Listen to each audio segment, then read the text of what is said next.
little church lady. I ran into my friend, Cortantia. And I said, Cortantia, girl, how you doing? What church you going to? Where you serving at?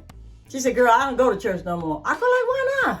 And she said, because there's just too many hypocrites in the church. I said, well, shoot, one more ain't gonna matter. Come on down on Sunday morning, I'll save you a seat. And she started laughing. And I said, I ain't mad at Cortantia. I hadn't been to church. I'm gonna tell y'all something too. I'm brutally honest about what I done, what I did, where I'm going, where I've been, because I want people to learn from my mistakes. I ain't got no shame and no pretense here. What you see is what you get. Mother Henrietta. But I hadn't been in church in 2.5 years. Rona just came in like a whirlwind, honey, and just messed everybody's life up. They closed the church up. They closed the world up. They opened the church back up. They closed the church back down. Open it up, close it down. All while people are dying from this disease. But not only were people dying, but there was a good thing that came out of that, because God began to work on people's hearts and began to expose some things that was going on in the church. The church was beyond lukewarm. I don't even think we was anywhere tempered.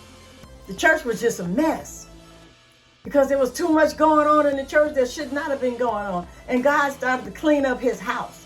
The Bible says that judgment will start with the household of faith. I was going to the church or the living room. I was an armchair, as my sister called it, a bedside Christian.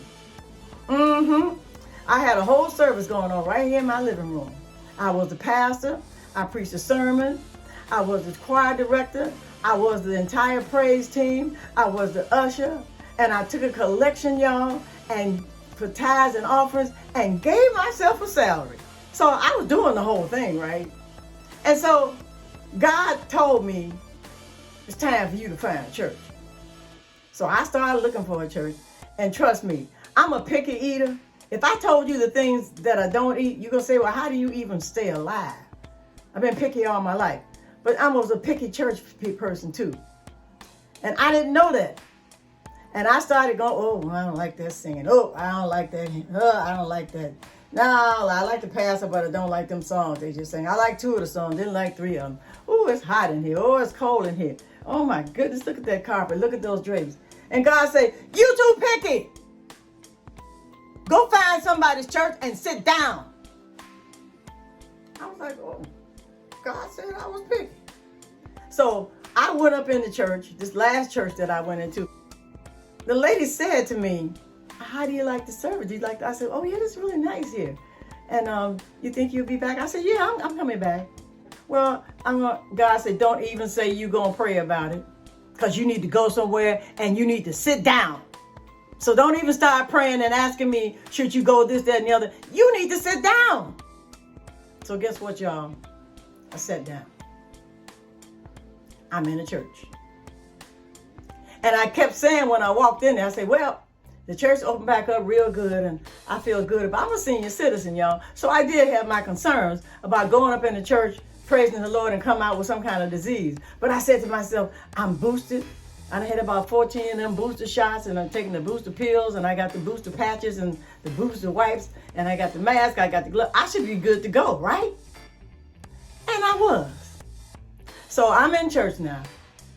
And I want to encourage everybody that's got this whole Rona thing that messed up our schedule. We didn't got so used to being in the church, in the living room, watching it on TV with our pajamas on, with our glazed donuts and coffee. So all that's turned around now. So I want to encourage you. Find some place to worship. It's not going to be perfect. But if the gospel is being preached and Jesus is being lifted up, then that's all that is necessary. You got 40 years of wisdom and knowledge, and you need to go somewhere where you can share it and stop all this nonsense and this drama that you be doing. Y'all know I'm a piece of work, right? But God think that too. So I'm telling y'all, go somewhere and sit down. I love y'all. Bye.